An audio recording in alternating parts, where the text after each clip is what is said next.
I've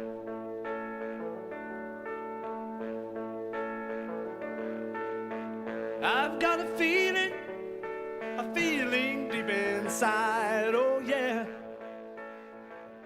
oh yeah. About 15 minutes before it happened, Ken Mansfield thought, "I've got a feeling." Maybe not those exact words, but Ken's internal dialogue was something akin to that. An American businessman in London, Ken was in the habit of wearing a watch, but he honestly can't recall the exact time it started. It was lunchtime. Once he was out on the rooftop, Ken saw office workers and shop clerks on the street below, heading out in search for a bite. And in 1960s Great Britain, lunchtime meant 1 o'clock.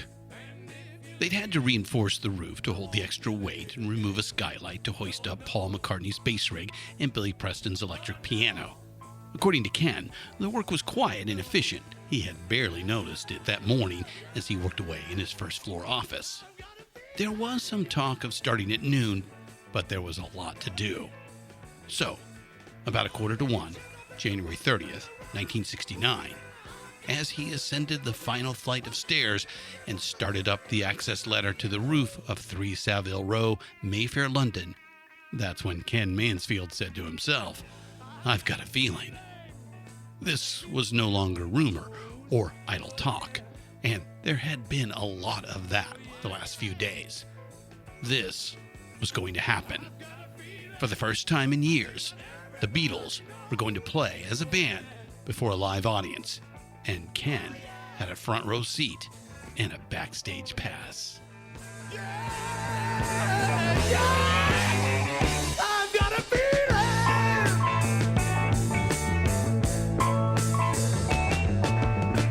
Everybody had a hard year. Everybody had a good time. Everybody had a hard year. Everybody had a good time. When Ken recalls the days leading up to the rooftop concert, that John Lennon phrase pops into his head. Ken's book, The Roof, opens with a discussion of 1968, and he's right. Everybody had a hard year. We've said it a few times now, too. 68 was a rough one, in America and around the world. In Beatles' world, 1967's Sgt. Pepper's Lonely Hearts Club Band had been a tough act to follow. For as long as anyone in the rock and pop world could remember, the Beatles had met every challenge. Every time, every year, they raised the bar, outdoing themselves and everyone else. Not this time. Not this year. The Summer of Love afterglow from Sgt. Pepper didn't last. Just a few weeks after Pepper's release, there came a devastating blow from which the Beatles never really recovered. "I was scared. I thought, we fucking had it," said John Lennon when he was asked how he took the news. The Beatles' manager, Brian Epstein, had been found dead of an alcohol and barbiturate overdose in his swanky London townhouse. Maybe John was overreacting a bit, but he wasn't wrong. Right away, cracks began to show, and without Brian as go-between and arbiter, the cracks began to grow. The follow-up to Sgt. Pepper was Magical Mystery Tour, released at the end of '67. It was a decent record, but the Beatles were not in the business of making decent records. And the film project of the same name was a silly, disjointed effort, a critical and commercial flop. 1968 was their first setback ever. And because nature abhors a vacuum, the gossip and speculation started. It wasn't long before the bullshit started getting thick. It reached a bizarre nadir in '69 with the Paul is dead conspiracy theory. That one got started, as best as we can tell, by a Michigan college student with way too much time on his hands.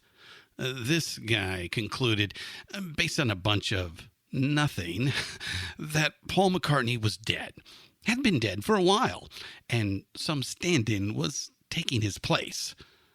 But here's the thing. With no tour to talk about, not a lot of public appearances, and a long wait between album releases, conditions were ripe for the cultivation of bullshit and bad takes. And not just in America. For the first time, the Beatles were getting negative press in the UK. The love affair between Fleet Street and the Beatles was over. The London papers treated the trip to India to see the Maharishi with a mixture of bemusement and contempt. They ran high-profile stories about bad deals and business disputes, Paul's drug use, John's divorce. When John went public about his affair with Yoko Ono, the tabloids lost their shit. They reported wretched excess and wasted money at Apple Corps, the Beatles' new hippie boutique / record company / venture capital firm / artist collective / who knows what the fuck else it was. Apple was well-intentioned and idealistic, but it was a gigantic clusterfuck as a business enterprise. And as a consequence, the Beatles were in trouble financially, hemorrhaging money, badly overextended. For the first time, the Beatles seemed mortal, fallible. The band was bickering and losing focus. The press was critical. The fans were restless. Well-established, capable acts like the Rolling Stones and The Who and Jimi Hendrix were now nipping at their heels. Exciting new acts were popping up weekly in America and the UK. And the new album was still months away. But they were still the Beatles. And on August 26, 1968, they dropped the biggest selling single of their entire career. 50 years later, it's still one of the biggest selling singles of all time. Hey Jude, don't make it bad. Take a sad song and make it better. Remember to let her into your heart. Then you can start to make it better. Hey Jude, don't be afraid. Paul McCartney's long composition is sort of a pep talk for a boy who's feeling sad, John Lennon's young son Julian. And then it builds, and builds, and builds into this magnificent, joyous sing-along anthem. That long repeat and fade right out at the end of Hey Jude, well, forget about it. Nobody's ever going to do that any better than the Beatles did. It was an instant worldwide smash, and Hey Jude stayed on the charts for years after its initial release. For well you know that it's a fool who plays it cool by making his world. The Beatles had gone and done it again, raised the bar for themselves and for everyone else. It was a welcome jolt of comeback success. Everybody pulled their socks up. Everybody put their foot down. But the boys couldn't pause to enjoy the success of Hey Jude. The summer of '68 was a day-after-day grind of tense, unhappy recording sessions at Abbey Road. Summer turned to fall, and the album still wasn't done. Eventually, these sessions produced the brilliant but uneven White Album, Rush released for the holidays. Recording the White Album actually soured the guys on working at their beloved home base, Abbey Road Studios. Just too many bad vibes, too many bad memories in those rooms now. Hey Jude was recorded in July at Trident Studios. To that point, only the third time the Beatles recorded as a group at any facility other than Abbey Road. I'm so tired, I haven't slept a wink. I'm so tired, my mind is on the blink. To follow up the sprawling, overly ambitious White Album, Paul had an idea. Paul always had an idea. This one was pretty good. Go the other way. Do a back-to-basics recording project with the Beatles playing live in the studio as a 4-piece rock band. Minimal overdubs, no studio trickery. Get out of Abbey Road, rent a rehearsal space, and work as a band. The sessions would be filmed as they went, culminating in a live performance of the new material, the first Beatles concert in nearly 3 years. The working title for the project was, appropriately enough, Get Back.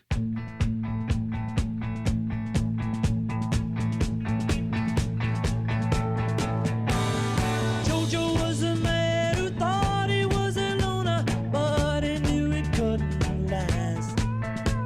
Jojo left his home in Tucson, Arizona, for some California grass.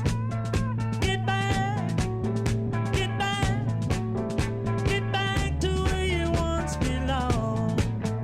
Get back, get back, get back to where you once belonged. Get back, Jojo.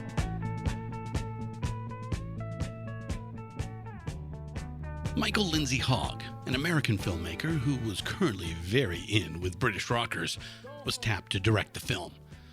Eventually, it was released in late 1970 as Let It Be. Most of the first part of the film was shot in early January of 1969 on a soundstage in Twickenham, a poor choice of venue. Twickenham was a big empty warehouse, cold and uninviting to the eye. It was a difficult commute through North London traffic just to get there, but the place was paid for and the crew was hired, so off they went to rehearse and film. Watching the first part of the Let It Be film is almost physical torture for us. The guys look weary and disengaged. They noodle aimlessly on different instruments, jam a bit on some oldies, work on something new for a few minutes, then lose focus, wander off for a while. Paul jabbers nonsense and pushes George around. George alternates between looking bored, out of his mind, and seriously pissed off at Paul. We now know that George was already holding back his best songs. His 2 offerings for the Get Back project were modest. A simple throwback tune, For You Blue, which benefits from a nice arrangement featuring John playing slide guitar. The other song was the dreadful I Me Mine, one of the biggest groaners in the entire Beatles catalog. John's attention is almost entirely taken up by Yoko Ono. Yoko is a complete cipher, this weird sphinx-like presence hovering in the background. Even cheery old Ringo looks like he would rather be home with Maureen and the kids. It's awful. This went on for a couple of weeks, including a tense 3 days when George Harrison quit and walked out, only to be coaxed back into the fold by Paul McCartney. Everybody had a good year. Everybody let their hair down. Getting out of that godforsaken, freezing cold soundstage was one of George's conditions for returning. Bringing in Billy Preston to play keyboards was another. George was decidedly cool on the idea of a live show, but he didn't put his foot down on that one. In spite of all the drama and infighting, all the bullshit, they had solid material to work with. 2 McCartney classics, Get Back and Let It Be. Paul was also working on The Long and Winding Road during those sessions. Two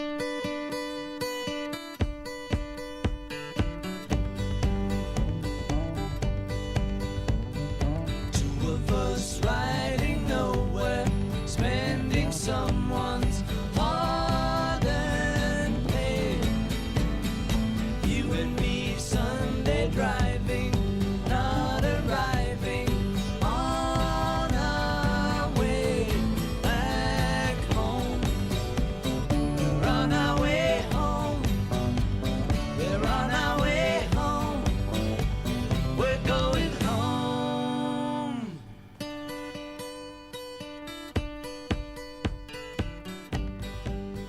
There were a couple of Lennon-McCartney collaborations, 2 of us, and I've Got a Feeling. And they were rehearsing some strong new offerings from John, Dig a Pony, Across the Universe, and Don't Let Me Down. That's a really good album right there.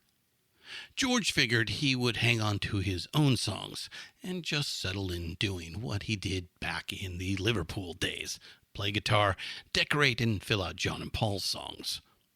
And playing with Billy Preston, well, that was a nice little bonus for George. He'd been stretching out and playing with other musicians, notably Eric Clapton, for a while now. With George Harrison back, the new plan was take a week off, regroup, and resumed the sessions in the cozy basement of Apple Corps World Headquarters.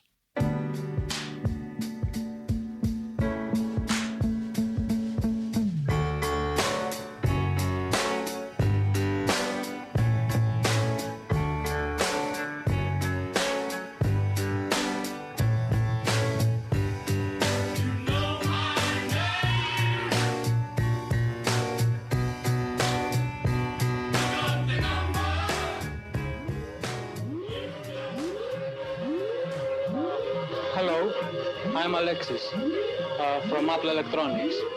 I would like to say hello to all my brothers around the world and to all the girls around the world and to all the electronic people around the world. That is Apple Electronics. Magic Alex Martis was a goofball sycophant who had weaseled his way into the Beatles' inner circle over the last year. Alex, according to himself, was an electronics genius who was building an incredible 72-track recording console for the Beatles, right there in the basement of Apple headquarters at 3 Savile Row in Mayfair, London, England. The Beatles had thrown enormous sums of money at Magic Alex to do this, but when they showed up on January 20th, 1969, looking to use the new facility, the basement at 3 Savile Row was a chaotic jumble of wires and non-functioning gadgets. There wasn't even a place to set up and play, let alone conduct a proper recording session.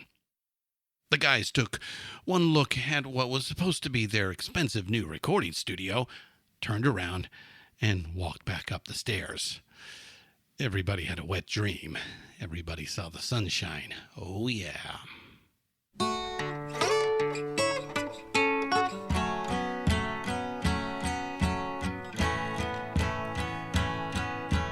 Words are flowing out like endless rain into a paper cup. They slither wildly as they slip away across the universe. Pools of sorrow, waves of joy are drifting through my opened mind, possessing and caressing me. Shakaru.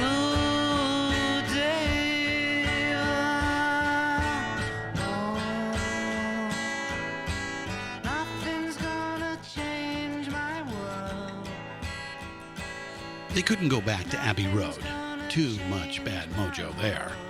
And every other studio in town was booked. So a pair of portable 4-track consoles were borrowed from Abbey Road, loaded onto a truck, and rushed down to Apple headquarters. Under George Martin's supervision, a young apprentice engineer named Alan Parsons wired them up in the basement.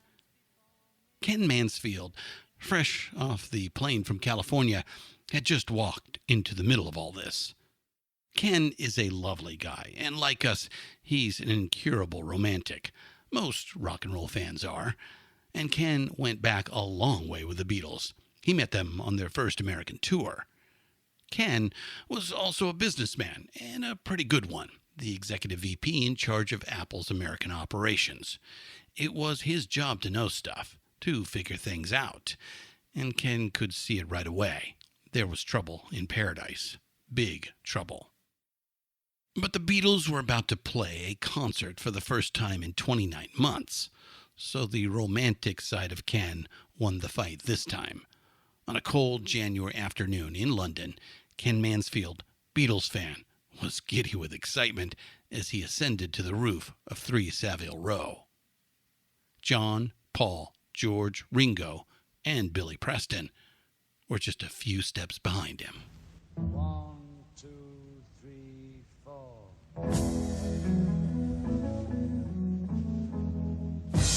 Don't let me down. Don't let me down. Don't let me down. Don't let me down. Nobody ever loved me like she do me. This podcast is intended to be education and commentary. It'll discuss adult themes and may use some coarse language. You want DIY and House Studios presents the Rock and Roll Archaeology Project. Music.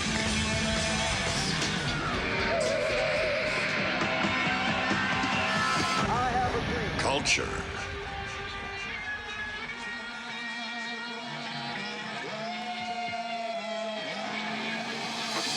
Technology.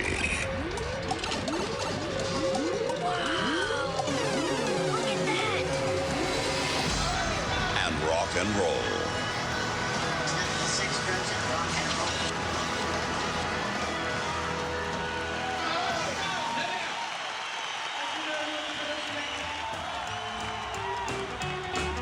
And now, on with the show. Welcome back, diggers, to Rock and Roll Archaeology.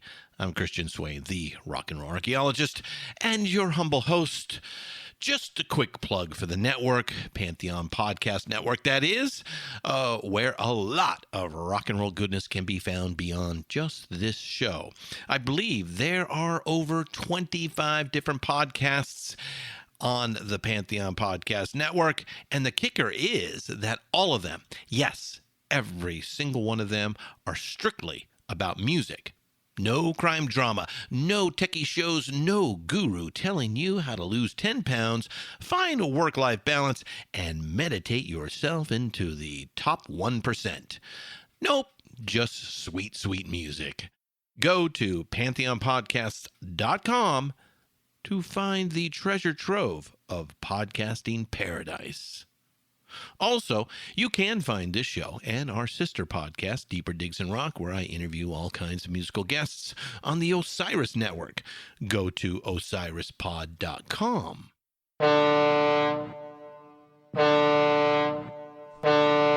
Warning, warning. We've got an error to tell you about and a correction to make.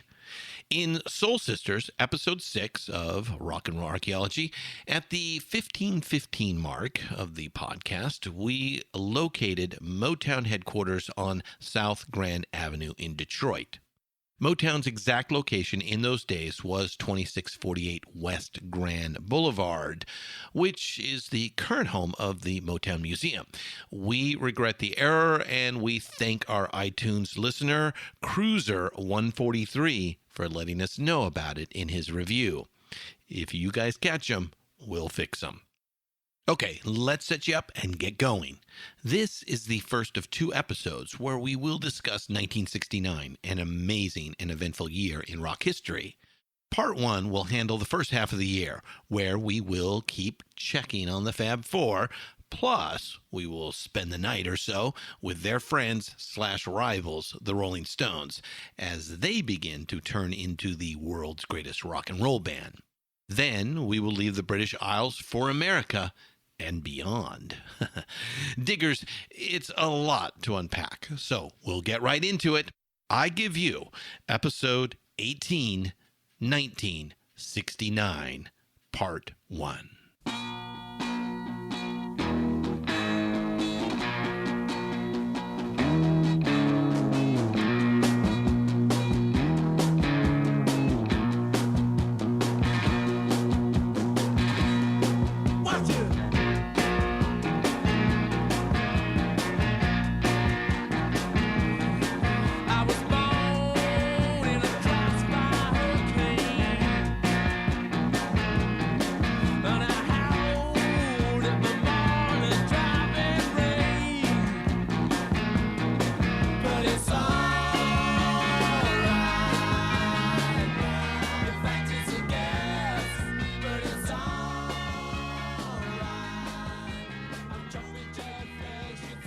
Keith drove. Keith always drove. Keith was the cat who could maintain. Managed to drive even when he was seriously inebriated, which was often. Now, we don't endorse driving under the influence at all, unless you're Keith Richards, and you're not Keith Richards, so don't do it. Back in those days, Keith liked to bomb around London in a '65 Bentley Silver Spur he called Blue Lena. It was a good car for driving fast at night, he recalled in his 2010 memoir, Life, which we really like and recommend. Blue Lena had a secret compartment installed for stashing drugs, which came in handy on more than one occasion.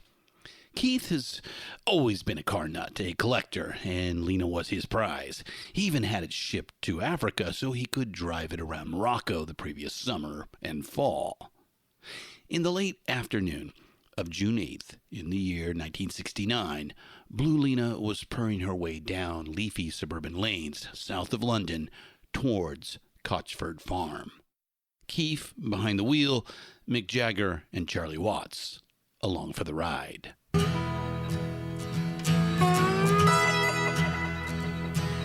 Take me to the station and put me on a train. I've got no expectations to pass through here again.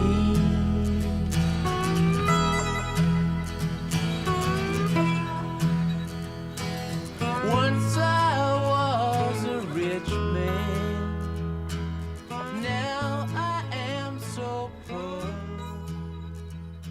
but never in my... Brian Jones was done as a Rolling Stone. All that was left was for Mick and Keith to break the news to him.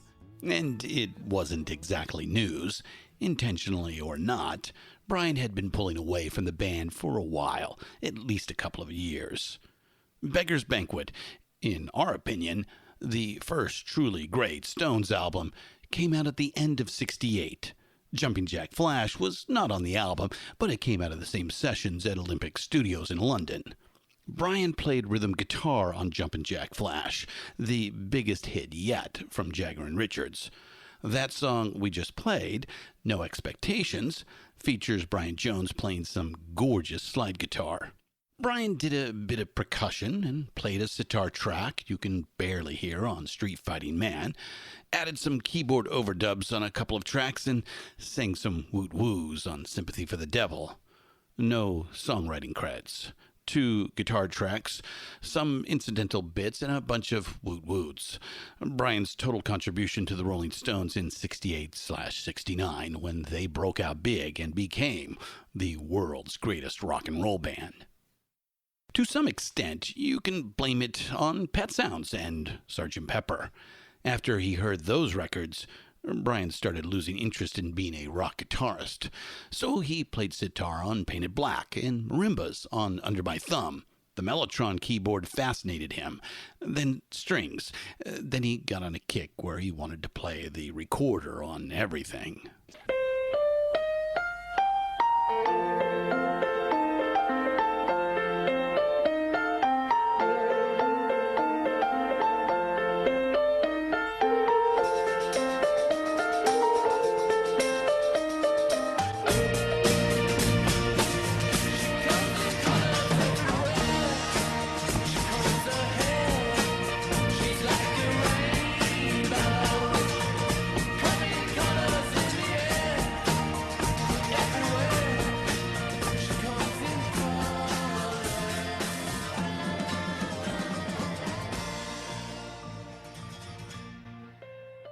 He'd show up for sessions without his guitar, carrying an accordion, or a fiddle, or some African drum he found, or a sax he borrowed from somebody. Keith and Mick, sorta to their credit, tried to shift directions too, tried to accommodate, because it was the thing to do that year. In 1967, the Stones made a pair of lush, densely overdubbed albums soaked in LSD between the buttons and Their Satanic Majesty's Request. At times, it was musical brilliance. Fucking great, but let's get real. The Stones were not playing to their strength here. We know what that is. Pumping out dirty, gritty twin guitar rock and roll, below the belt music, full of chunky riffs, heavily influenced by Memphis soul and the Chicago blues. Beggars Banquet was the album that brought them back around, reconnected the Stones to their American roots. And some new roots were growing. A new influence was creeping in. American country music, thanks to Mick and Keith's new pal, Graham Parsons.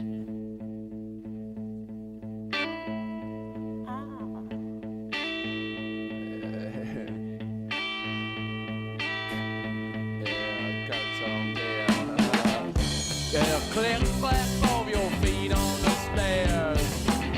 I know you're no scared, honey.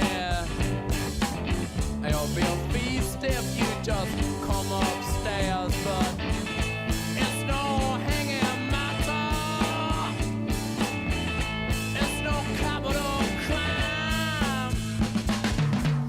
I can see that you're 15 years old. No, I don't want your ID. I can see that you're so far from home, but They first crossed paths in London in May of 1968. Graham Parsons was touring Europe with the Byrds. In February, he replaced David Crosby after Cros was unceremoniously kicked out of the band. In his really good, thorough 2010 biography of Graham, David Meyer describes the Byrds as a nest of vipers, Lord of the Flies with guitars. Birds and vipers and flies, oh my. Graham Parsons and the Byrds seemed like a good fit, and they were at first. Graham wrote his own songs. He was a strong singer, and on top of that, when he wasn't too wasted to play, he was a gifted multi-instrumentalist. He could provide an infusion of new material and beef up and fill out the Byrds' live sound. Right away, the other Byrds caught Graham's enthusiasm for country and bluegrass, blended with rock and soul and traditional blues, what we now call Americana.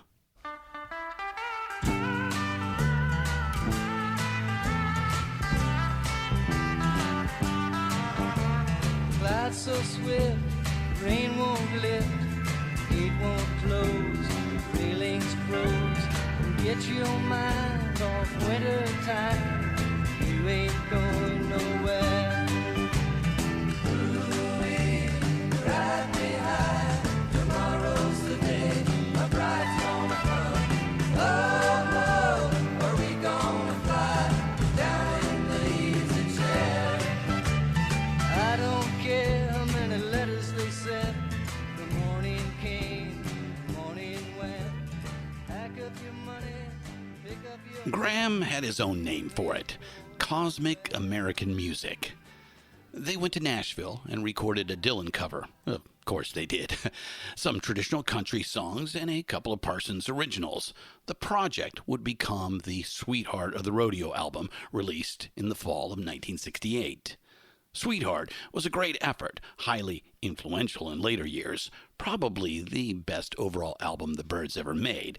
But the record company didn't like it, and the release got hung up. It ended up being a commercial flop. So the Byrds hit the road that spring to support a new album with a new direction that wasn't even in stores yet. And the response was underwhelming.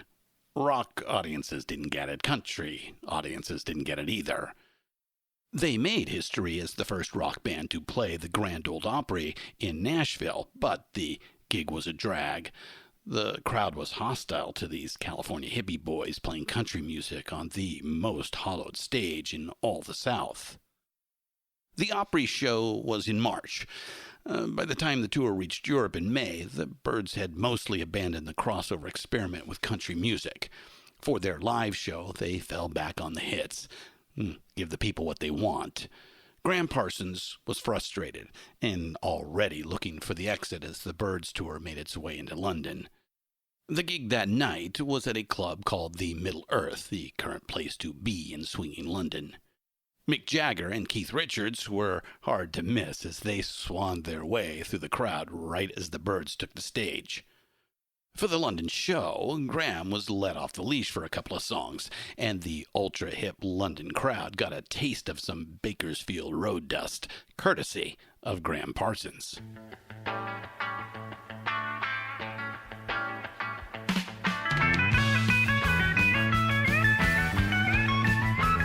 Well, I pulled out of Pittsburgh, rolling down the eastern seaboard. Got my geese so wound up and she's a running like never before. There's a speed trap ahead, alright, but I don't see a cop inside. 6 days on the road and I'm gonna make it home tonight. I got 10 forward gears and a Georgia overdrive. I'm taking little white pills and my eyes are open wide. I just passed the Jimmy and White. I've been passing everything inside. 6 days on the road and I'm gonna make it home tonight. I was really going to see Roger McGuinn, Keith recalled many years later, but Graham was there, and they hit it off right away. They immediately became best pals, musical collaborators, drug buddies, partners in crime. After the show, Mick and Keith and Graham piled into Blue Lena. They dropped acid and passed around a bottle of Johnny Walker while Keith zoomed up the back roads. They ended up in Stonehenge as the sun came up. Back in those days, you could park nearby and just walk right up to the paleoliths anytime you felt like it. So they piled out and wandered around Stonehenge in a psychedelic, liquored-up daze while photographer Michael Cooper captured it for posterity. Mick Jagger, Keith Richards, and Graham Parsons tripping together at Stonehenge. Rock and roll archaeology, friends. Sometimes this shit just writes itself. Fucking great. Childhood living is easy to do.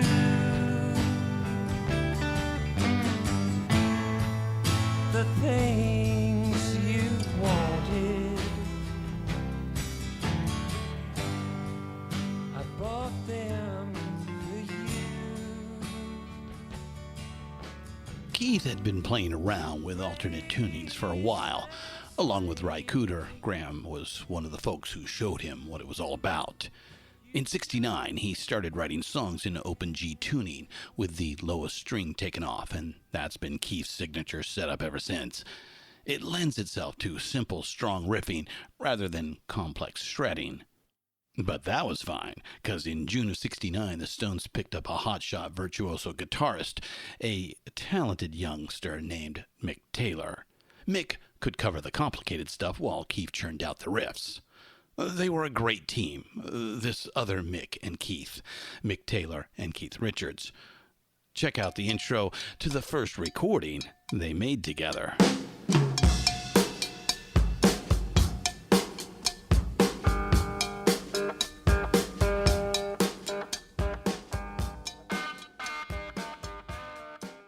Yeah, that'll work. That dirty, sexy groove, two guitars barking and snarling at each other while underneath it Charlie Watts swings and Bill Wyman keeps it all nailed to the floor. Vintage Stones, the perfect blend. Reason number one why we think Beggars Banquet, Let It Bleed, Sticky Fingers, and Exile on Main Street are all just fucking amazing records, even after 50 years. Peak Stones, right here. There's a lot of good stuff before, and a lot of good stuff after, but 68 to 72, holy shit. From Beggars Banquet on through Exile, this is the sweet spot for the Rolling Stones, the sublime moment of their long recording career.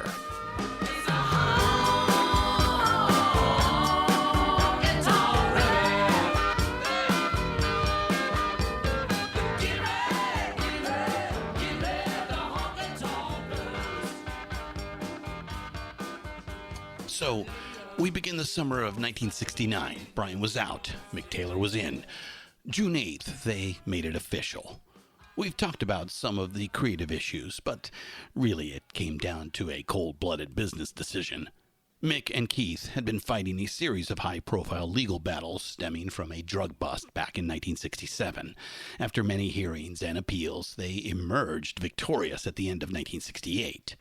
Fighting the establishment and coming out on top cemented their standing as anti-heroes, rock and roll bad boys. But the financial cost was staggering. They needed a big, profitable U.S. tour to get them whole again. Mick and Keith managed to wriggle their way out of prison time, but Brian couldn't stay out of trouble. He had been busted again for drug possession in the spring of '68, while he was serving probation on another matter.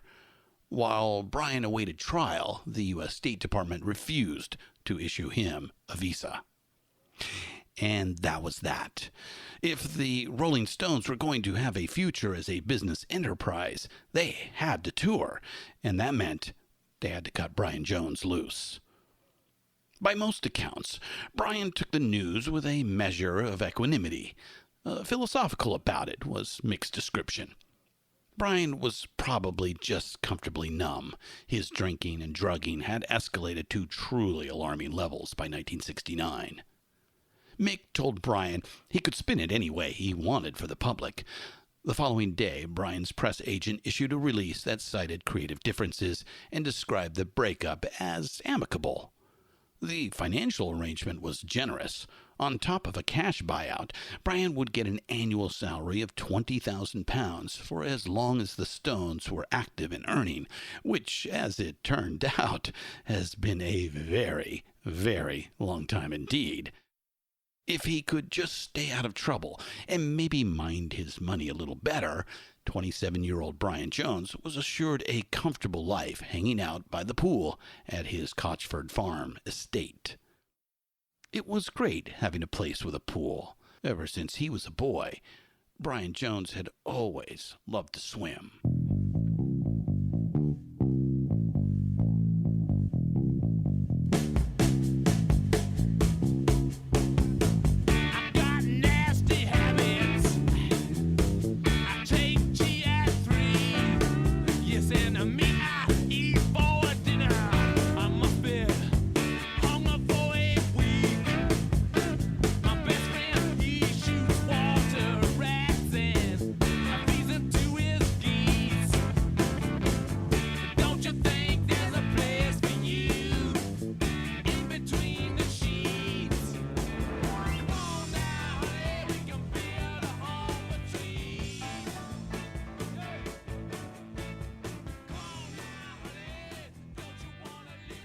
The hurried aftermath of Brian's death had a dark momentum to it, just as the run-up had, as if there was an inevitability about it all. When Hartfield beat officer Albert V. Evans arrived at the scene shortly after midnight, he had a policeman's instinct that he wasn't being given the full story, but had no evidence to support his feelings. That's Paul Trinka from his fine 2014 biography, Brian Jones, The Making of the Rolling Stones. Trinka is sympathetic to his subject, but he remains careful and objective when he discusses the circumstances surrounding Brian's death on July 2nd, 1969. He lays it all out and differentiates between known facts and speculation. Trinka then leaves the reader to draw their own conclusions. We highly recommend his book. Sam Cutler, a friend of the show and a rock and roll swashbuckler if there ever was one, Sam served as the Rolling Stones tour manager in 1969. Sam was, and still is, convinced it was foul play. At the very least, he says, and everyone agrees with this part, it was a slipshod, badly conducted farce of an investigation. The coroner's ruling was death by misadventure. The autopsy showed the drinking and drugging had taken a big toll. 27-year-old Brian had the heart and liver of a man at least twice his age. The autopsy also established Brian had been drinking heavily all day and taking a potent sedative called Mandrax. Brian was a strong swimmer, but he'd never been a robust, healthy guy. He was severely asthmatic, and he didn't take care of himself at all. In '65, on the first Stones tour of America, he collapsed in Chicago and spent 4 days in hospital. In the summer of '68, just a year before he died, he'd been laid up for a month in a French hospital. That was one of Keith's big gripes. Brian couldn't stay healthy out on tour. Whenever Brian was out sick, Keith's onstage workload got doubled. It made playing shows a real drag, If we apply Occam's razor here, then the coroner's conclusion does make sense. Brian Jones got shit-faced drunk and drowned in his backyard pool. Stupid, reckless, sad as hell, and not at all uncommon. Death by misadventure. Mick, Charlie, and Keith weren't there, but they knew Brian as well as anyone, and for decades now they have all steadfastly insisted it was an accidental death. Trinka goes into some detail about the alternate theory we find most credible. A bloke named Frank Thorogood, who was doing construction work at Cotchford Farm, got into a tiff that day with Brian over money. There was a scuffle by the pool, and Brian ended up dead. In his autobiography, Keith Richards allows for this possibility that it might have been manslaughter, an argument gone horribly wrong. Frank Thorogood was treated that same night for an injured wrist, and it is pretty astonishing that none of the cops bothered to ask him how he hurt it. Thanks to that kind of shoddy work by the police, we'll never know exactly what happened.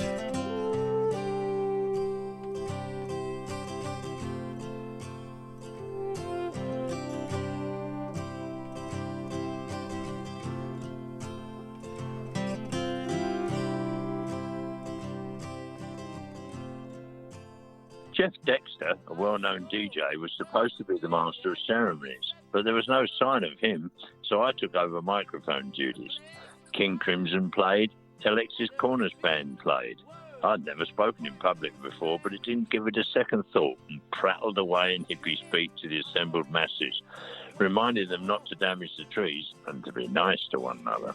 I was surprised at how easy it was. I felt like I had 500,000 friends. Can't always get what you want, but if you try sometimes, well, you might find you get what you need.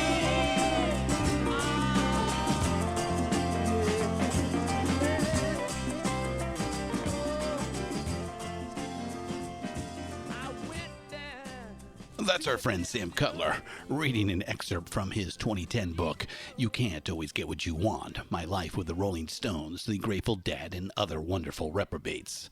Up until July of 1969, Sam had been a knockabout kind of guy on the London music scene, working for a management and promotion outfit called Black Hill. Sam was a shrewd organizer and at times a hard taskmaster, but he was also the son of the working class who pounded nails and hauled gear right alongside his stagehands. The Stones wanted to do a free outdoor show in Hyde Park on July 5th to introduce Mick Taylor, debut some new material, and warm up for the impending tour of America. Sam and Black Hill Management had organized a successful Hyde Park show for the new supergroup Blind Faith just a few weeks earlier, so they were tapped to pull off the event. Then came the devastating news of Brian's death. The Hyde Park show became a memorial service. Sam shifted gears without complaint, dealt with it, and handled things superbly.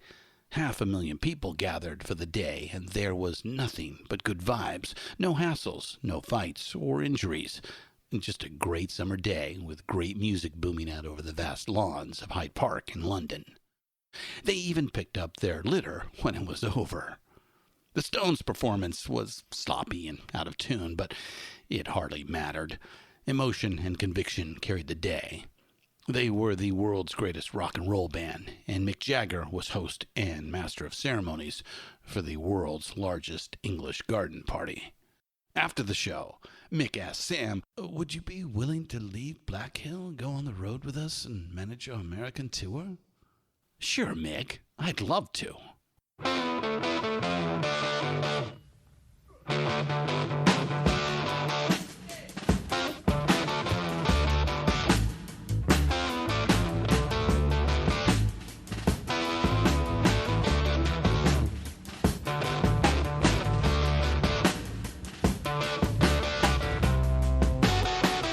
Yeah, you got satin shoes. Yeah, you got nasty boots. Y'all got cocaine eyes. The Stones used the basement studio at Apple headquarters as a rehearsal space in the week leading up to the Hyde Park show. The Beatles were back at Abbey Road, recording again with George Martin at the helm. So that June, the basement space was available for their friends/rivals, the Rolling Stones. Not long after the rooftop show in January, Ken Mansfield flew home to L.A. The Beatles' Get Back project floundered. The rooftop concert caused a stir. Anything the Beatles did caused a stir. But there was no follow-up, no album or film. They eventually released it as Let It Be the following year, after the Beatles broke up. So unless you happened to be an office worker or a shop assistant in Mayfair, the 42-minute concert on the roof was just another item in the newspaper, something that came and went and got lost again in the rush of events as 1969 went forward.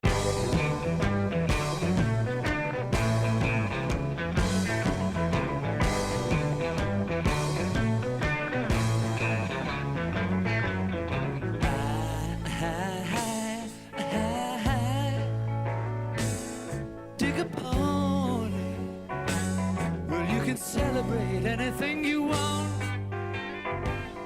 Yes, you can celebrate anything you want.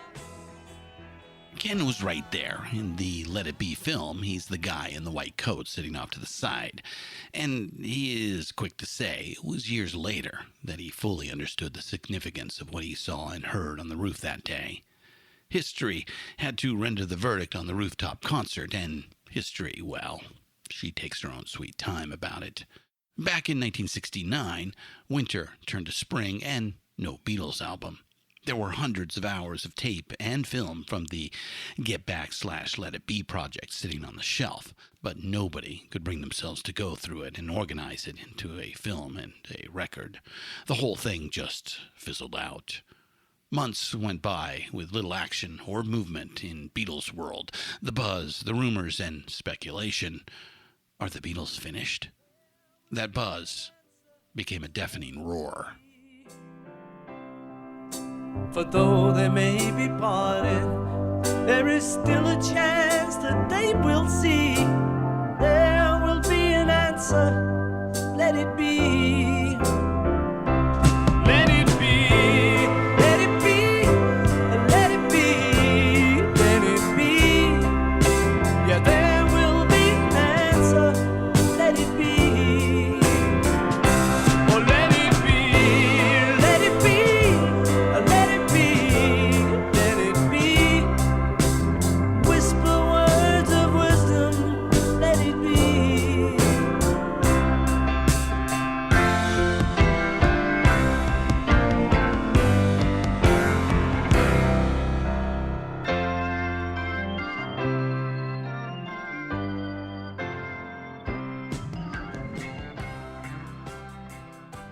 On March 12th, the world's most eligible bachelor, Paul McCartney, married Linda Eastman. On the 20th of March, John Lennon and Yoko Ono got married in Gibraltar. Their honeymoon was the famous week-long bed-in at the Amsterdam Hilton. John wrote a travelogue about the experience and set it to music. When he got back to London in April, John was eager to put the new song together, but George was off in America, and Ringo was busy doing a movie. So John Lennon rang up Paul McCartney. "Do you fancy working on a new song with me?" The two of them met up at Abbey Road and went to work. They cranked it out in 7 hours. They divvied up the tasks. Paul played bass and drums and keys. John played all the guitar tracks and sang the lead vocal. From the first notes to the final mixdown, they were done in time for afternoon tea.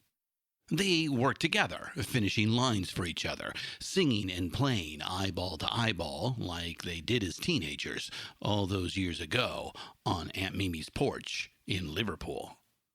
The Ballad of John and Yoko was released just days later, another top 10 hit for the Beatles. Mao, un string avec kaput Mao. Okay. It got a bit faster, Ringo. Okay, George.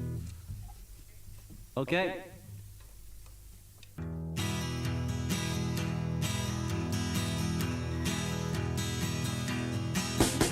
Standing in the dockets of Hampton, trying to get to Holland or France.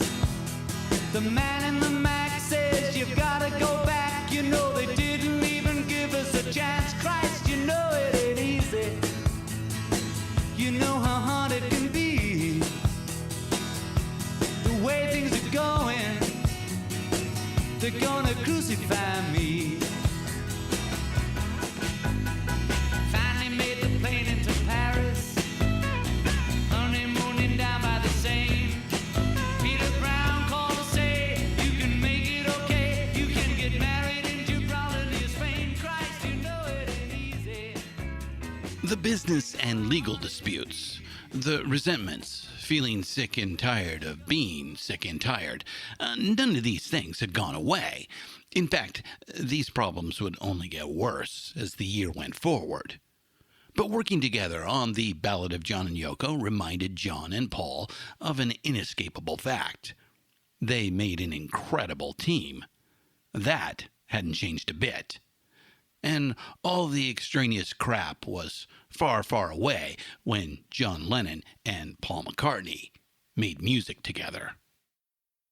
They reached out to the other guys and to George Martin, who had been rather unceremoniously pushed aside during the Get Back project.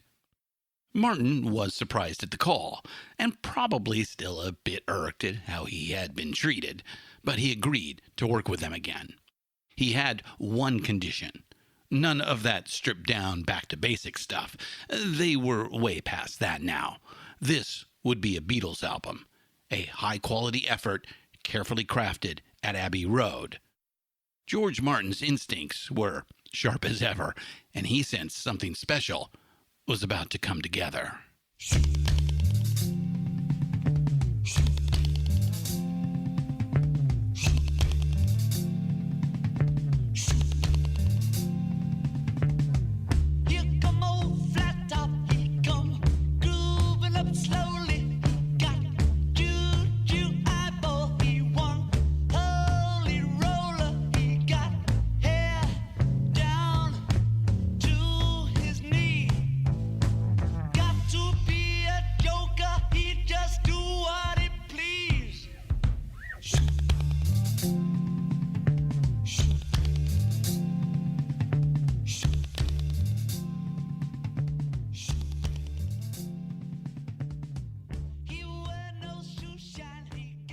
Abbey Road hit the stores before Let It Be, but as we've seen, it was recorded afterwards.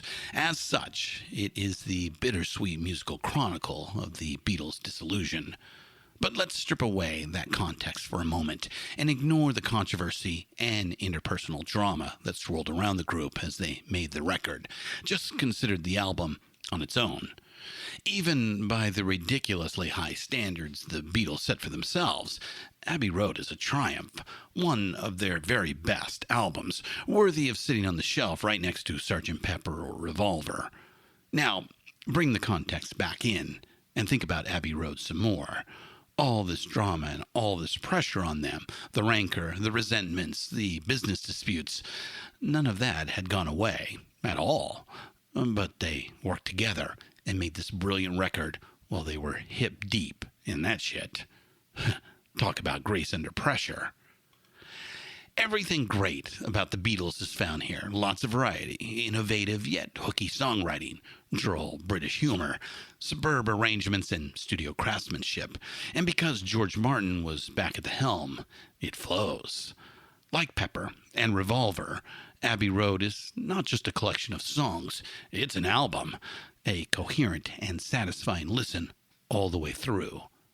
Something else that's remarkable about Abbey Road, George Harrison steps out at last from behind John Lennon and Paul McCartney. George's finest songs as a Beatle are found here, and they're just as good, if not better, than the Lennon-McCartney offerings.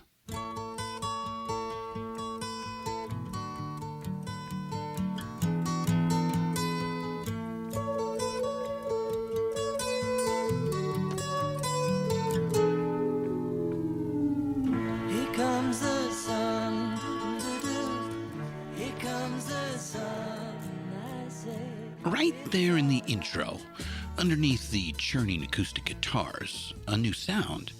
something that will end up being a very big deal in the years to come.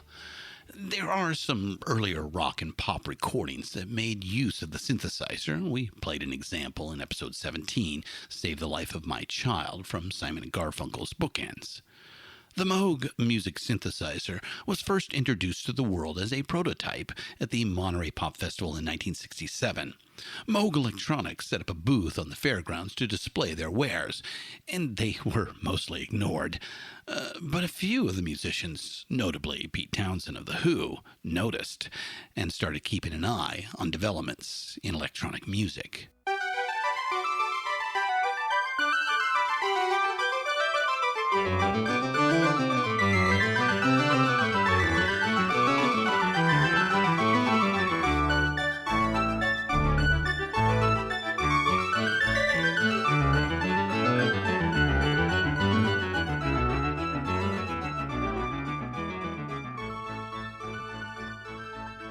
In 1968, Wendy Carlos made an album called Switched on Bach that cracked the top 10, and it had legs. As late as 1972, Switched on Bach was still on the Billboard charts. Every sound on it was generated by a Moog synthesizer. By 1969, the Moog Modular was in production. If you had a ton of money and a lot of patience, you could order one from the factory in upstate New York. It was a bulky contraption with patch cords and dozens of knobs, like something out of a cheesy sci-fi movie. It needed a lot of maintenance, and it was hard to keep in tune, even in the controlled studio environment. Only a few studios had a Moog in 1969, and even fewer really knew what to do with them. Enter the Beatles.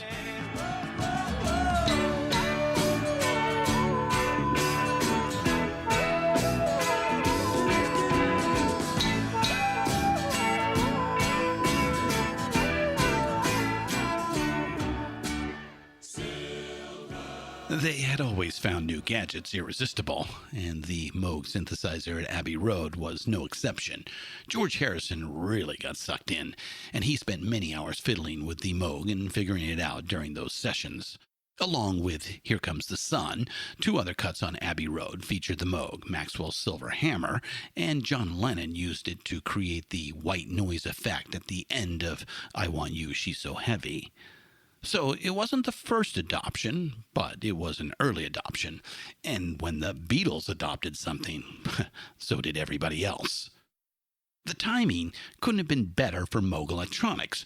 A year after Abbey Road hit the stores, Moog introduced the Model D, or Mini Moog.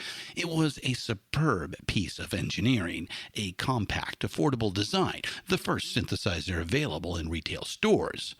Rock keyboardists snapped them up. 50 years later, the Mini Moog's fat, distinctive analog sound is still prized by artists and producers. From this point forward, for better and for worse, the textures and tones of the keyboard synthesizer will be a key element in rock music.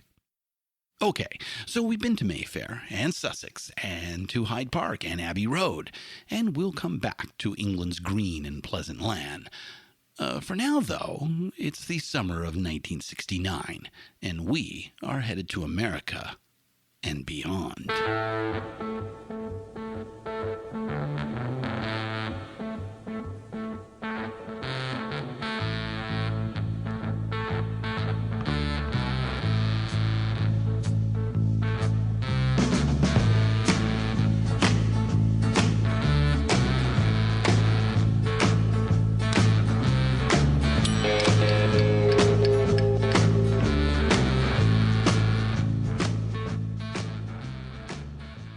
During the last couple of episodes in our podcast, as we alternately roam and ramble and then rocket towards the end of the 60s, we've been looking mostly at the music. But we're also checking out politics and culture, especially in America. And, well, for the most part, at this point, things do not look good. The civil rights struggle was uplifting and long overdue, but it was only partially successful. By 1969, the inevitable backlash was already in full effect. Headlines shout, newscasters sadly shake their heads. Stories of race riots, intergenerational resentment, unrest on college campuses, cult murders in the canyons. All the while, as a gruesome backdrop to all of the domestic strife, the war in Vietnam grinds on with no end in sight. Rock and roll and the larger society affect each other. They reflect back on each other. We keep saying that. There is no better example of this than the year 1969. The times are angrier, and the sound is tougher and louder. In 2 short years, we've gone from wear some flowers in your hair to up against the wall, motherfuckers. From all you need is love to gimme shelter. We'll put a marker down. The highest highs and lowest lows of the entire rock era occur in 1969. It seems now like a decade's worth of shit was crammed into that 12 months. Much as we'd like to, we can't tell every story. We have to pick our spots. So we'll pick a bright spot, something so amazing and uplifting that 50 years later, just talking about it is enough to make hearts soar and imaginations explode. Let's come out of the valley, up to the sunlit highlands, to the peak, to the highest endeavor in all of human history.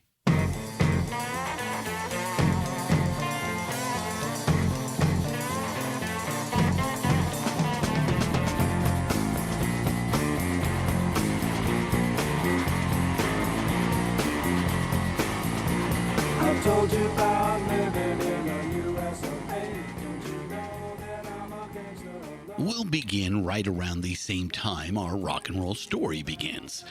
13 months after Elvis shook his hips for 86% of the TV audience in America and launched rock and roll into the mainstream, on October 4th, 1957, the Soviet Union launched a small object into Earth orbit. For 21 days, Sputnik 1 circled the Earth and beeped. Then the battery went dead and it stopped beeping. Sputnik stayed up there for 2 more months until the orbit decayed and the world's first satellite burned up, re-entering the atmosphere. Amateur astronomers could observe it easily with a pair of binoculars. You just had to know where to look. Christmas season, 1957, and there it is, the communist menace, hanging directly over American backyards. The space race was underway, and America had missed the starting gun. Space cowboy, bet you were ready for that. I'm a space cowboy. I'm sure you know where it's at. Yeah.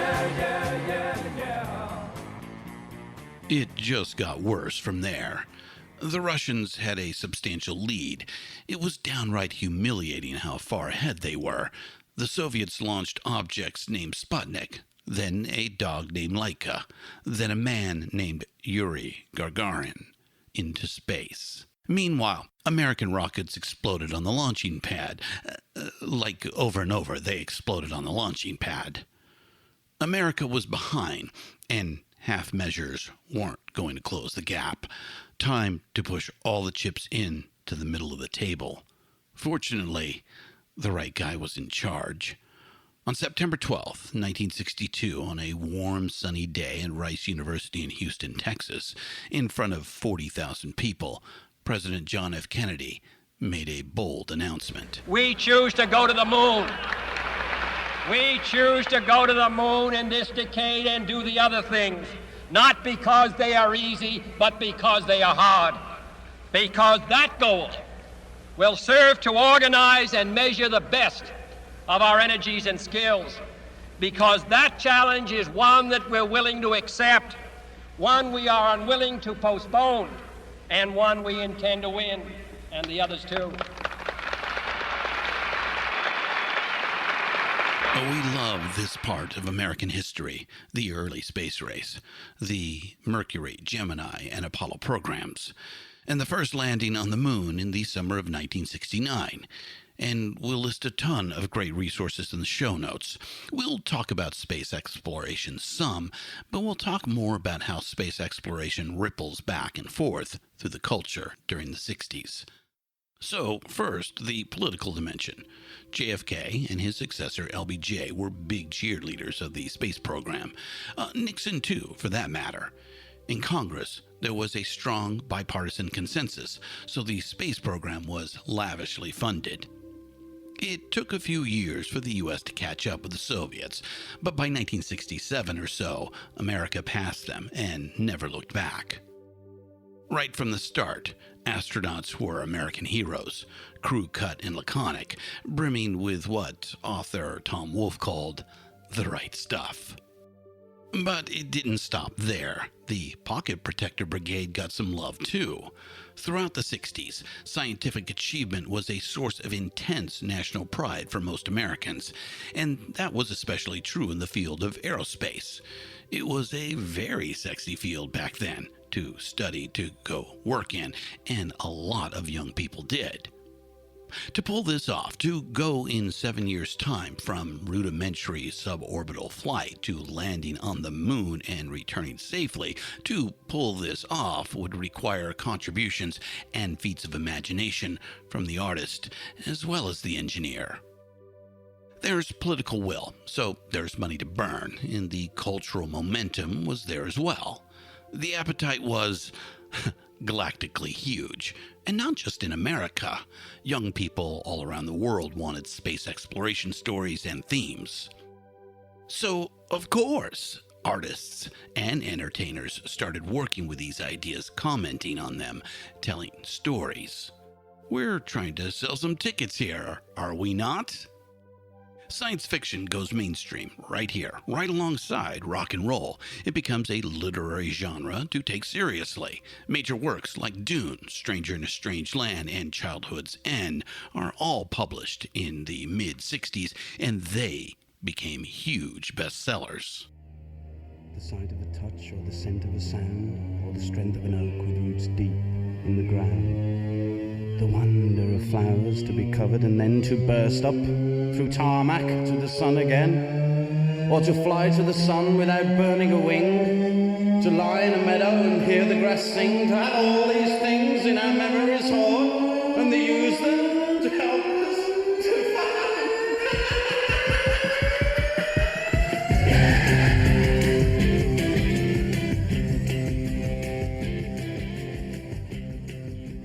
All through the 1960s, science fiction literature grew in popularity. It was picking up speed, and each successive news story about spaceflight was like, rocket fuel. Sci-fi blasted off in the mid-60s, and just like rock and roll, it quickly pushed its way into mainstream film and television. At the end of 1968, while Apollo 8 circled the moon, Hollywood put out the first big-budget sci-fi epic, 2001, A Space Odyssey. And of course, there was this.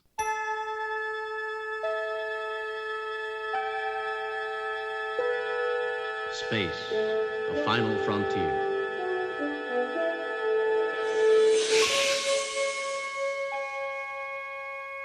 These are the voyages of the starship Enterprise.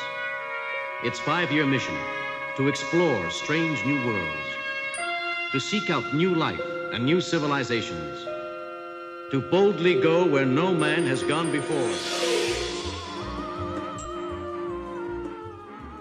Star Trek wasn't the only show about space travel in the 1960s. There were a bunch of them.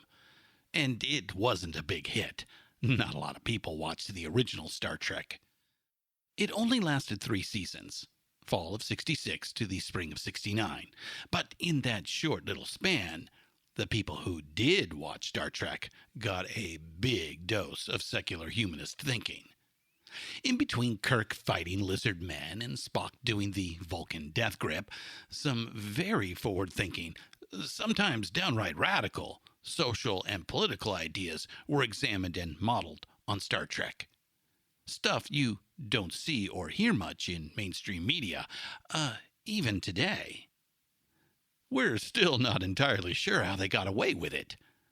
Star Trek, presented an egalitarian utopia, a united world, a post-scarcity, money-free, multicultural paradise that was also part of a larger community. It was some serious socialist hippie shit. Laugh at the cheesy sets and groan at the corny acting, but you gotta love the track. It put a big social and cultural marker down, and it ended up being a very big deal over time. Scotty, beam me up. Starting right around the same time as Star Trek, back over in the UK, we see the beginnings of progressive rock. Soft Machine, The Moody Blues, King Crimson, early iterations of Yes and Genesis started putting out albums that pulled themes and stories from sci-fi and fantasy. Now, these British bands weren't influenced by Kirk, Spock, and their diverse American crew, but they did have their own sci-fi television, most notably the enduring Doctor Who series. Far more fantasy than sci-fi, and less interested in making social commentary than Trek, Doctor Who, with its titular Time Lord hero, bounced around in a Wayback Machine disguised as a London police phone booth through space and time. Even more action-adventure than Captain Kirk and company, the Doctor would fight all sorts of highly imaginative evils on the BBC, while he, as any good doctor might, helped the less fortunate. With droll, eccentric personalities of a benevolent English lord, and played by a new actor every few years, the Time Lord, with his equally very English companions, would fight Daleks, Cybermen, and even their very own Lizardmen. Interestingly, it was originally conceived as an educational show for kids in 1963. These new upstart rockers were raised on the Doctor. It was deep in their DNA by 1969. So, Jimi Hendrix, Pink Floyd, David Crosby, the San Francisco bands like The Airplane and The Dead, lots of rockers on both sides of the Atlantic avidly read and watched science fiction.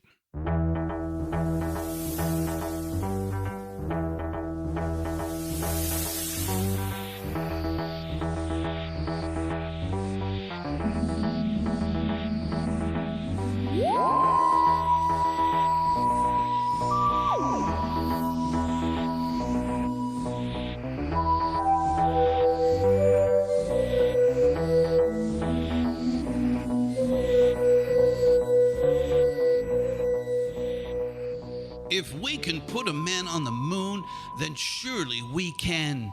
We remember hearing it back then from teachers and parents, from commentators and politicians. It's an engagingly naive way to see things, and a lot of people were caught up in it. And why not? It's nice to feel hopeful and proud, to feel optimistic. But it wasn't all gee whiz. It wasn't all celebration. The space race also inspired expressions of alienation and anger, of disaffection and loss of innocence. Of course it did. It was 1969 in America.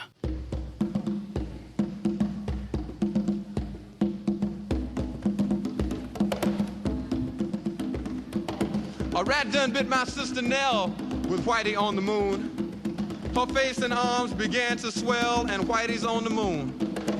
I can't pay no doctor bills, but Whitey's on the moon. 10 years from now, I'll be paying still while Whitey's on the moon.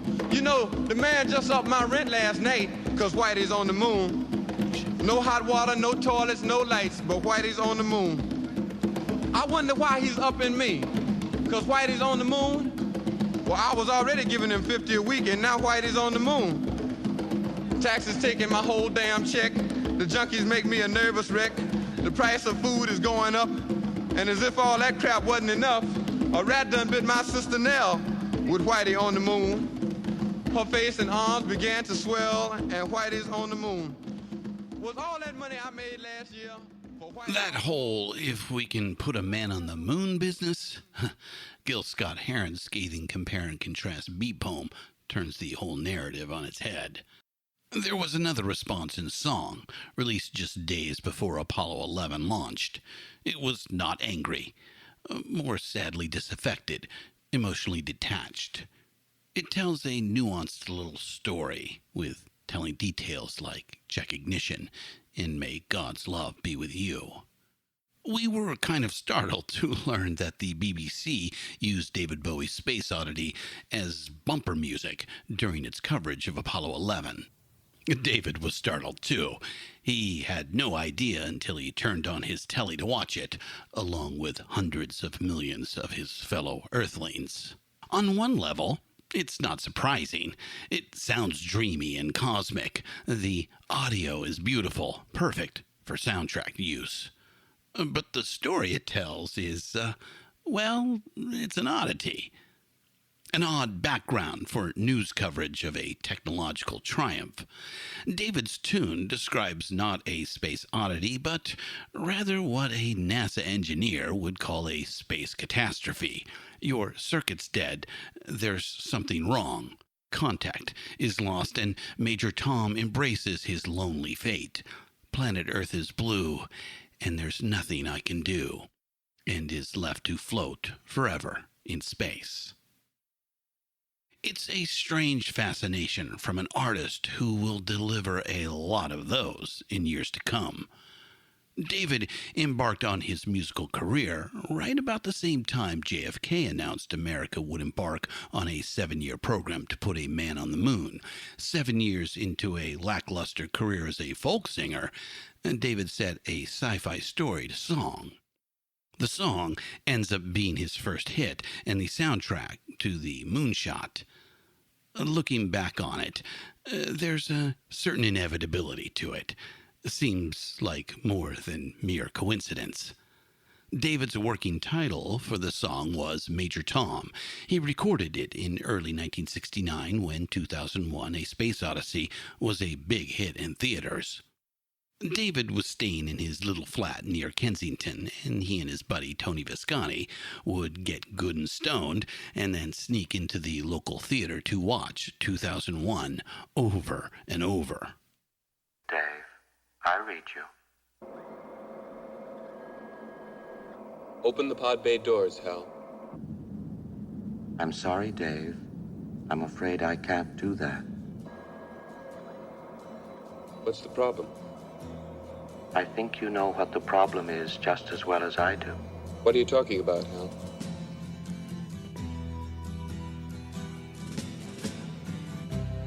Ground control to Major Tom. Ground control to Major Tom.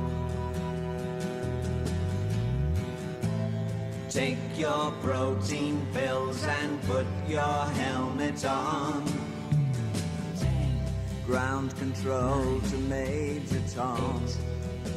7, 6, commencing countdown, engines on. Anyhow, the marketing geniuses at the record company liked the cute little play on words. Space Odyssey, Space Oddity, get it? So they put it out as a single. It did well right away in England, but it was a few years before it hit big in America. We'll get to know David Bowie a lot better in later chapters. This is just a quick intro. We'll take a minute to point this out, though. David was often out in front of his audience, a little bit ahead of his time. It would prove to be both a blessing and a curse for him throughout his career.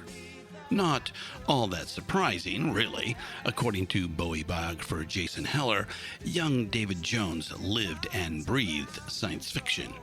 Starman Jones by Robert Heinlein was the first novel he ever read at the precocious age of 7.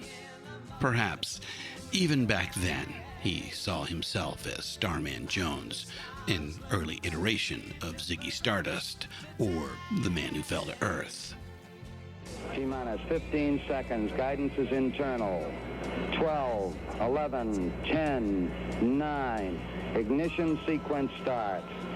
6, 5, 4, 3, 2, 1, 0. All engine running. Liftoff. We have a liftoff. 32 minutes past the hour. Liftoff on Apollo 11. Tower cleared. Okay, we got a roll program.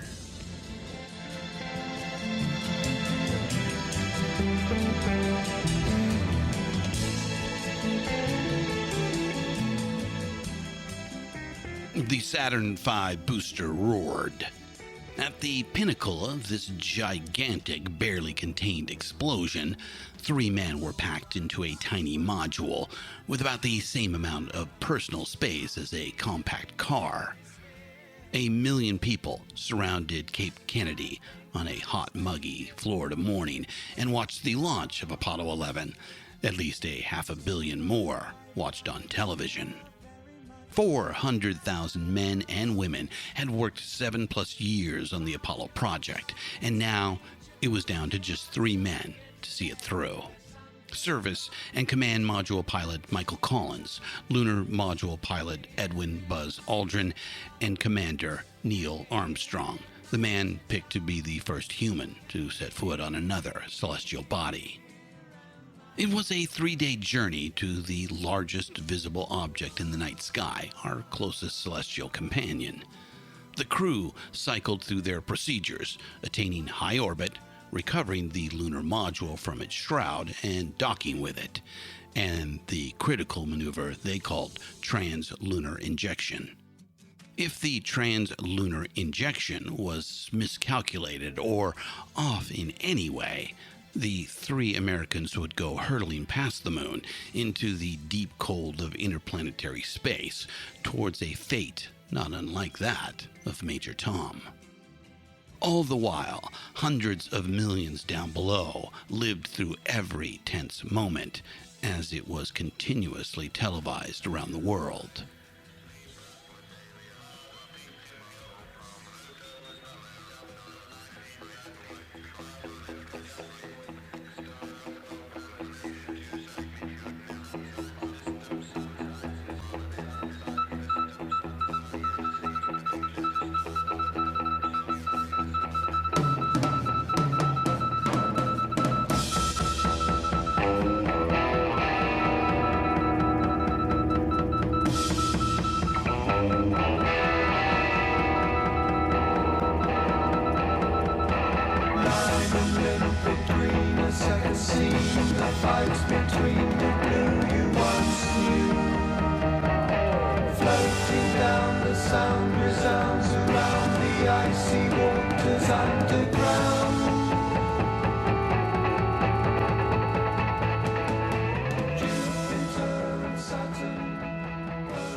Orbits of the moon, looking over the proposed landing site.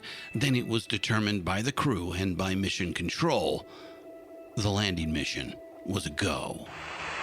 Listen, Tranquility Base here. The Eagle has landed. For 3.5 hours, the world waited as Armstrong and Aldrin went through their checklists. Finally, the Eagle was depressurized, the hatch was opened, and at 02:51 UTC on July 21st, 1969, Neil Armstrong stepped onto that short ladder to the surface. While still on the ladder, Armstrong paused and uncovered a plaque bearing an image of Earth and the inscription, "Here men from the planet Earth first set foot upon the moon, July 1969 AD.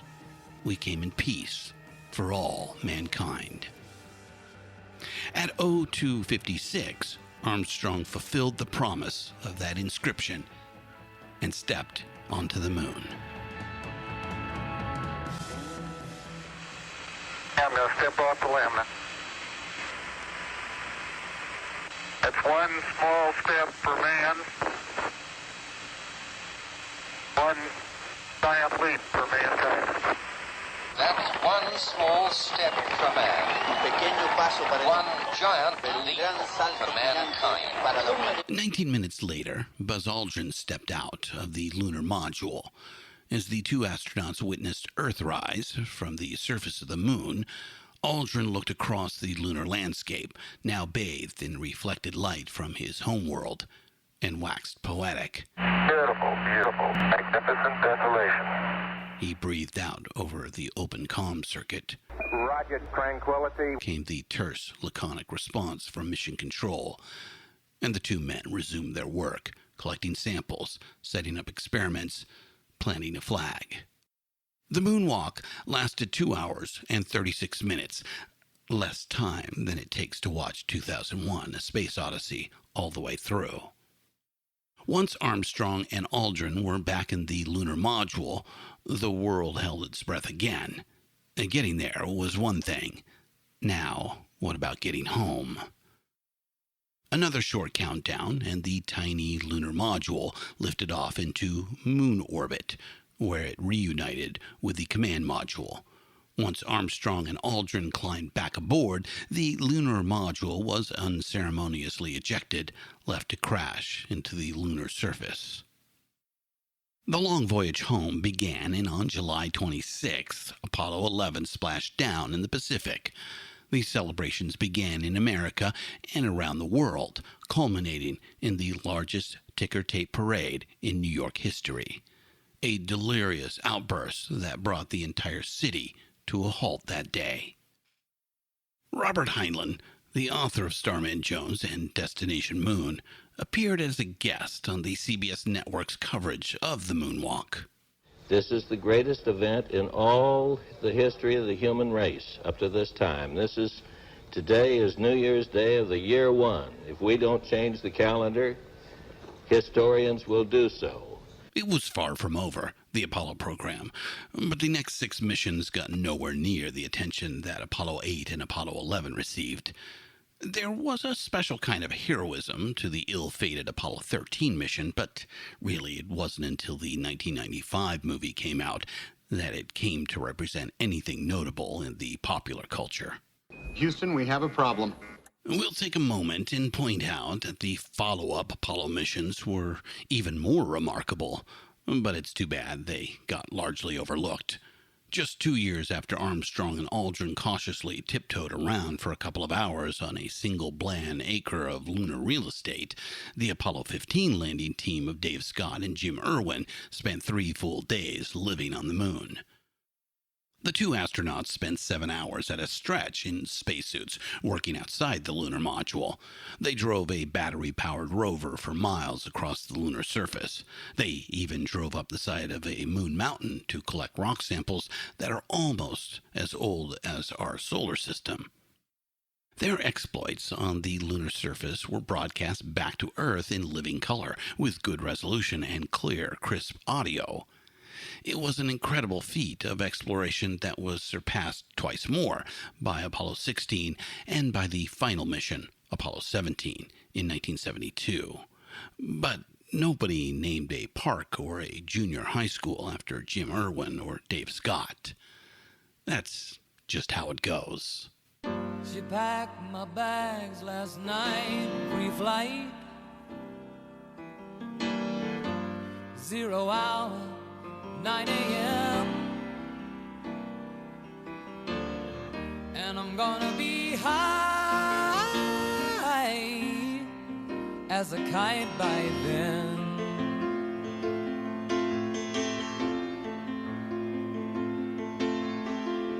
I miss the earth so much, I miss my wife.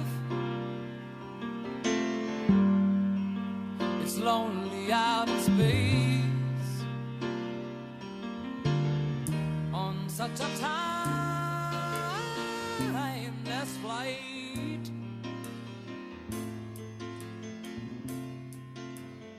All this science I don't understand. It's just my job. 5 days a week. A rocket man. The larger point here, the point that Elton John and Bernie Taupin illustrated very artfully with Rocket Man, is that within just a couple of years, it had become routine. Mainstream culture shrugged and moved on after the peak experience of Apollo 11 and that moon-crazy summer of 1969. A little earlier in this chapter, we described 3 different attitudes, 3 different cultural responses to the moon landing. First, the breathless gee-whiz response seen in the mainstream culture. The eagle has landed and ticker-tape parades. Then, Gil Scott-Heron's bitterly angry beat poem, Whitey on the Moon, stands in for the counterculture's own trenchant response. Finally, We have an offering from a newcomer, David Bowie, with its detached, perhaps even a bit jaded point of view. We find it interesting that David's take on it seems to be the one that endured, the one that got picked up on the most by other artists. Like we said, David had a knack for being out in front of things. As the 60s ended and the 70s began, space exploration provided rocket fuel to the imaginations of these up-and-coming rockers like David Bowie and Elton John. Throughout the 70s, rock fans will stay hungry for sci-fi content and themes in their favorite music. An entire new genre, progressive rock, begins here. The prog rock sound is made possible by technical advances like the keyboard synthesizer, and its content is informed and shaped largely by science fiction and fantasy themes. We'll have a lot more to say about prog rock in future chapters. For now, though, we'll just note this. Even a celebratory folk song written about a summer festival in upstate New York made use of sci-fi language and imagery. We are stardust. We are golden. We are billion-year-old carbon.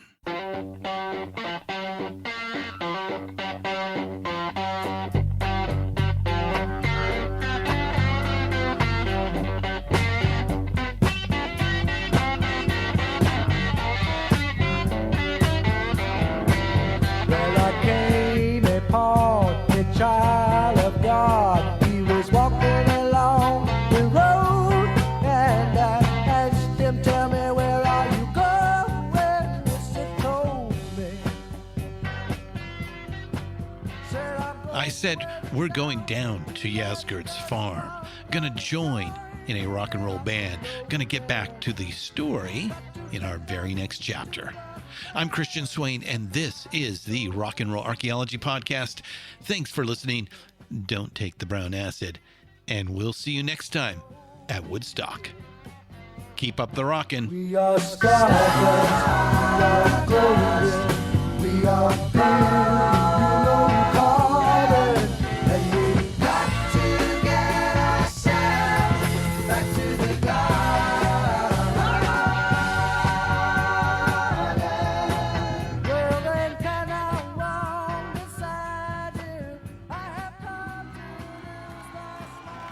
The Rock and Roll Archaeology Podcast is produced and hosted by Christian Swain.